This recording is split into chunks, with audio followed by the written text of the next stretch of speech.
She makes such a good point in this comment. She said, if I'm not meant to understand, I can't be punished for not understanding. Hey friend, I hope you find this response to be kind, helpful, and respectful to you. But I absolutely agree, you should not be punished for something you don't necessarily understand.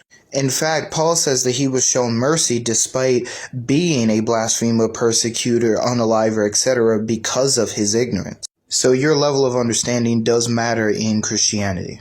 And that's exactly what Scripture teaches, that his ways are above our ways, his thinking is above our thinking, and we have been created to not understand. I mean, that was God's intention in the Garden of Eden. Yeah, so there's a few things to unpack here. Firstly, a being who knows and understands all things is not something that we're always going to be able to comprehend fully. Again, it's like a child who is taken to a place to get a shot. They might not like the fact that they're getting it, and they might even be scared, but the parents know better. They know that they need this in order to be, immune or resistant to whatever the shot is fighting against.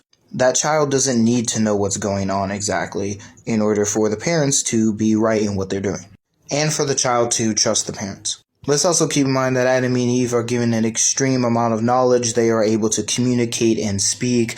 They can talk to God. They can name things. They are given a lot of knowledge. In fact, we would say that Adam and Eve are participating and co-creating with God in Genesis in some sense. The fruit of the tree of life gave knowledge, and that's exactly what the Lord did not want us to have, was knowledge, was understanding of good and evil. That isn't true either. Many scholars, critical and conservative biblical scholars, have argued that what is actually going on here is that there is a kind of knowledge that humans are not ready for, but would have grown to eventually be ready to partake in. And Eastern Orthodox Christians even have this idea that if Adam and Eve had continued to grow in godliness by participating in God and in his creative acts, etc., they would have grown to be godlike and been able to partake of the tree of knowledge of good and evil, which, by the way, is different than the tree of life, which they were partaking in,